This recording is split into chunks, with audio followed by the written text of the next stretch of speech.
With the 2024 NBA draft in the books, there is one major discussion that has dominated the NBA space over the last week. It isn't about the number one overall pick. It isn't about the outlook of these teams going into next season. It's about a late second-round pick. And for good reason, because his name is LeBron James. And he's going to play in the NBA with LeBron James.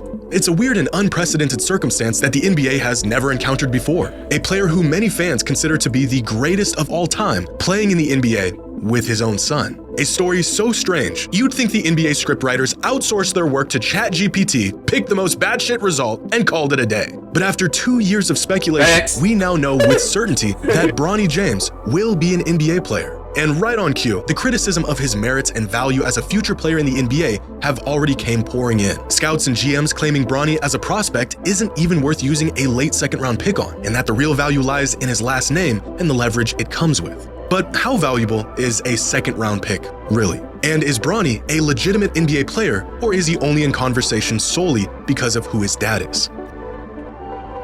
Who do you want to play with? All right, look, we're going to get into this joint because there's been a lot of chatter about Bronny. Should he have been drafted? Is it just because of LeBron James? I'm going to give y'all my thoughts on this. It's your boy, What's Up, G. Don't forget to hit that like button, drop a comment, subscribe. We're on the road to 10K. Let's get it. He is number one on my list. I gotta be on the floor with Bronny. Today's video is sponsored by SeatGeek. The MLB season is in full swing. Your favorite artists are on tour, and y'all are gonna need some tickets. Now, you guys have used my promo code so much that SeatGeek wanted to hook you up with a new promo, 10 for 10% off any order. This is Ken Griffey, former major leaguer and 3-time All-Star. This is Ken Griffey Jr., son of Ken Griffey. And in 1990, these two did one of the coolest things a father and son can possibly do. They played in the MLB together. And when I say together, I don't just mean they played in the MLB at the same time. They were on the same team. In fact, they weren't just on the same team, they shared the same outfield with each other. It's probably the rarest and most badass thing you'll ever see in sports. Making it to the big leagues is one thing, but playing in the big leagues next to your kid is a club exclusive to only these two. And if that wasn't incredible enough, on September 14th, 1990, the Griffeys pulled off something that you will never see again in your lifetime. An inch back up there now. Well hit to center field. Devon White going back. Gone! A 2-run home run. And he hits it over left center field. Dante Bichette. Back-to-back home runs. Fire. What else can these guys do?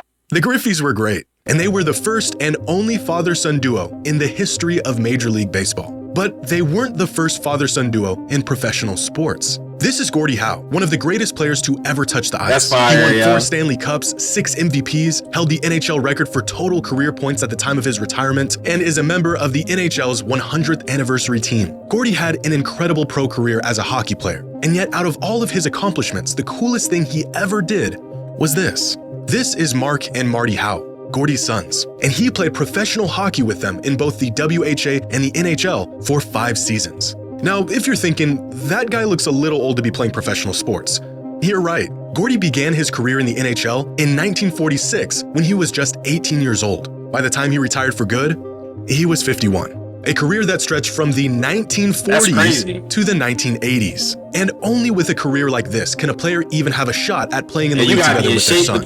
Why exactly am I talking about home runs and Gordie Howe? Well, because they're awesome, but also because of these two and what they're about to accomplish in their own sport. LeBron and Bronny James, who are on track to being the first father and son duo to play together in the NBA, an idea that seemed far-fetched when LeBron first mentioned it years ago, but has now become a reality. But how legitimate is Bronny's spot in the league? And is the backlash towards the Lakers selecting him with a second-round pick in the draft warranted? Well, to answer this question, we first need to know just how good Bronny is as a prospect and as an incoming NBA player. Right now, NBADraft.net has Bronny rated at an 88 overall across their 12 prospect metrics. This overall rating puts Bronny on the lower end of all second-round picks and future prospects over the last 3 years, but well within range of your typical mid to late first-rounder. Now, here are Bronny's numbers during his 1 season of college basketball. 5 points, 3 rebounds, and 2 assists a game on 47, 30, 69% shooting splits. Now, these numbers, especially from a relatively undersized guard, do not scream NBA potential. But for perspective, here are the average collegiate stats from every late second-round pick that played college basketball over the last 5 years. And even when compared to late second-round picks, Bronny's numbers aren't nearly as impressive. In fact, Bronny is arguably the least productive college prospect in NBA history. Here is a list of every player in the entire history of the NBA to be selected in the first 2 rounds of the draft that averaged less than 5 points, 3 rebounds, and 3 assists a game in college. And that's it. Just 3 players who were selected in the NBA draft with college numbers equal to or less than Bronny's college numbers. Pair that with the fact that these prospects had at least the benefit of having NBA frames and physical tools to be potentially built off of, and the case for Bronny warranting a pick in the NBA draft becomes more and more difficult to make. But to really demonstrate exactly where Bronny falls amongst other second-round picks, here is a chart of every college basketball player selected in the second round of the draft over the last 10 years, with box plus minus on the x-axis and minutes per game on the y-axis. 298 selections spanning 10 drafts. More than half of these players not even in the NBA today. Where's Bronny? He's right here.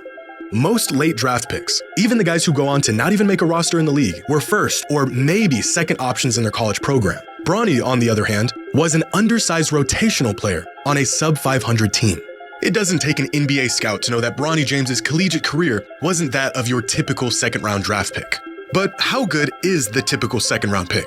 With the rise of second-round sleepers in recent history, most notably players like Nikola Jokic, Jalen Brunson, Herb Jones, and Jordan Clarkson, the potential value of a second-round pick in the NBA draft is about as high as it's ever been. With the help of advanced metrics, the curtain has been pulled back on the value even a solid role player can provide to a winning team. Prospect scouting has gotten more comprehensive than ever before, and these second-round picks have held considerable weight within recent trades around the NBA. But how valuable does that truly make them? Gathered from 10 years worth of draft classes from 2013 to 2022, data shows that, on average, out of the 30 players drafted in the second round, about 6 of them won't even suit up in the NBA. That's about 1 in every 5 players selected in the second round that will never see a minute of action in the league. Out of the 24 players who do make a roster in their rookie season, about 17 of them end up playing a second season in the NBA. Of those 17 players that are good enough to stick around for more than a few seasons, only about 8 of them will go on to be a role player or rotational level player. That's crazy. And that's some amazing stats. What up? One step further, and on average, only 4 of these second round picks will become a starting caliber player in their career. That's about. All right, so out of the 30 players drafted, 24 will make a roster, 17 will play more than 1 season, only 8 will become a solid role player, and only 4 will become a starter at some point. I ain't gonna hold you. But that can be you though, so don't get it messed up. Getting drafted in the second round is still a big deal and they're still valuable. But it is what it is with Bronny. Is it nepotism? In my opinion, yeah, it's definitely nepotism going on. But it's nepotism going on all throughout every sports organization. Every owner's son, nephew, niece is running their organization. Better yet, let's look at the Lakers. Let's look at their front office. It's filled with nepotism. Actually, the nepotism got so crazy after the owner passed away, the kids were fighting over who was going to be the owner of it. Because they all were ready.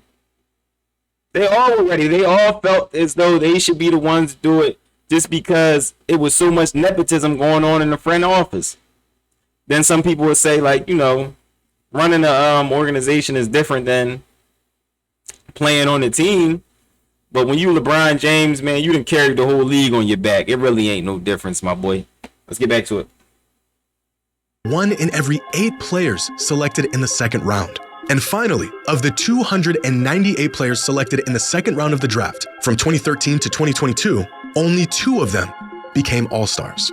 Nikola Jokic and Jalen Brunson. If we think about the last 10 years of second-round picks on a scale of box plus minus, with Nikola Jokic being on one end and the players who don't even make a roster on the other, then most players aren't in the middle. In fact, they're not even close. Most second-round picks fall way down here, somewhere in between what Basketball Reference would classify as an end-of-the-bench player and out of the league. When considering how to use a second-round pick, the idea of drafting a guy who ends up being a real contributing player, a starter, or even a future MVP, the perceived opportunity cost can tend to outweigh the actual value of the pick. Drafting a player of this caliber in the second round is like finding a diamond in the rough, but giving away a pick or a potential player that ends up being of this caliber would be a mistake that no front office wants to live with. But that doesn't change the fact that the vast majority of the time, these second-round picks in the NBA draft go on to be these end-of-the-bench level players. Just out of curiosity, does anyone know who the last few 55th overall picks in the draft were and how their careers are turning out? Last year's 55th overall pick has played 1 game in the NBA. The one before that has played 23 games in 2 seasons. The 55th pick in 2021, Aaron Wiggins, is actually having himself a solid career so far, but the one before him is out of the league. The one before that one is also out of the league. He's also out of the league, out of the league, out of the league, was never in the league, out of the league, and out of the league. As a late second rounder, if Bronny can contribute on any level in the NBA, he has already exceeded his draft value. And that's really the proposition in all of this. It would be incredible if Bronny developed into a Davion Mitchell or Aaron Holiday caliber player. But the reality is if Bronny can provide any net positive value to his team, then selecting him in the draft will have been a great pick. There has never been a player projected to go this late in the draft with any expectations on what they should or will do in the league. These late draft picks have historically been reserved for players who might have been overlooked, players who maybe underperformed their potential at the collegiate level, players who organizations are willing to roll the dice on because there's virtually no opportunity costs associated with late second round picks. It's all upside at this point in the draft. If they don't work out, well, that's typical. If they do work out, well, then they've beaten the odds. And the very large point being overlooked in all of this talk about potential and value to the team and X's and O's, LeBron James has the opportunity to play basketball with his kid in the NBA. Yeah. Let's just be honest. This is blatant nepotism, a classic case of it's who you know, not what you know. But nepotism has ran rampant in the NBA for decades, and no one cared. Countless players, coaches, executives, owners who got their shot with far less merit than Bronny has. But now here we are sitting around talking about the integrity of a man who's played 21 seasons in the league and his not only played 21 seasons, but carried the league. Say it for what it was, carried the league. And not only that, don't just seclude it to the NBA. This is going on in the NFL too. Every front office got their kids running the team. Coaches, sons, all that. Yeah. If I'm not mistaken, what was just going on down there in Jacksonville with the Jaguars? Wasn't there a tight end with Dougie's son? Wasn't Dougie's son a tight end? And for some reason he got the call up to the pros to get a shot at it. It happens all the time. Just relax. Giannis' little brother, he's sitting on the bench smiling right now, eating ice cream. because they made the most of an otherwise paltry 55th pick in the draft, and the nepotism leaned in their favor this time around. We can criticize this decision all we want, preach about how this move was a breach of ethics, a slap in the face of the game we love, but then we would all be hypocrites. Because there isn't a man on earth who would pass up on the chance to play in the NBA with his son, even if it meant pulling a few strings to make it happen. As much as Bronny benefits from sharing the same last name as arguably the best basketball player of all time, that tag has also came with equal scrutiny. We have never seen a late second round pick get discussed and limelighted like we've seen with Bronny. But we've also never seen a late second round flyer get completely dissected and criticized like this. LeBron and Bronny have a chance to do something that has never been done in the history of the NBA. And that is worth more than any late second round pick will ever be. Shout out, bro. This was a dope video. And honestly, like I said before, I do believe it is nepotism, but it's nepotism all throughout sports, from the top to the bottom. If you want to stop it, you got to stop it at the top. But you can't stop it at the top, and you ain't going to stop it at the top. So I really don't see a problem with LeBron showing nepotism. It is what it is. Now, is Bronny undersized? But what I will say is Bronny coming out after 1 year, I think LeBron said, you got to come out now. My contract is up. I'm going to pull some strings, because what wasn't listed in this video was Rich Paul went to every team and said, don't draft Bronny. Yeah, it's been reported that Rich Paul went to every team and said, you better not draft Bronny. If you draft him, we're going to send him over to Australia. Shoot, we'll send him to Dubai, but he ain't going to play for y'all. Yeah, that's what Rich Paul told everybody. And they knew better than the drafting. They only gave the okay to either Phoenix or LA. And Phoenix is a hop, skip, and jump away from LA. And if you ain't been to Phoenix, Phoenix is a nice place to go. I actually enjoyed Phoenix. I want to go back, honestly, hopefully soon. But yeah, Phoenix and LA was the only people that had the okay to draft Bronny. All right. So yes, there was some coercion there. There was definitely a whole play put together with Rich Paul and LeBron James for Bronny during his contract, because he just opted out of his contract tonight. He's going to re-sign with the Lakers, of course. But look at the whole play. My contract is up. I'm going to tell all the teams X, Y, and Z. I'm going to talk to the Lakers. They know my contract up. And this contract ain't getting re-signed unless I get everything that I want. That's what happened, y'all. That's it. Love it or hate it. Drop it in the comments. Let me know. Do y'all have a problem with Bronny being drafted by the Los Angeles Lakers? Me personally, I don't really mind. But we can talk about it in the comments. Don't forget to leave a like, subscribe. We're on the road to 10K. If ain't nobody told you they love y'all today, I love y'all. Y'all could be the one to help me get to 10K. Just drop that subscribe, y'all. I'm out.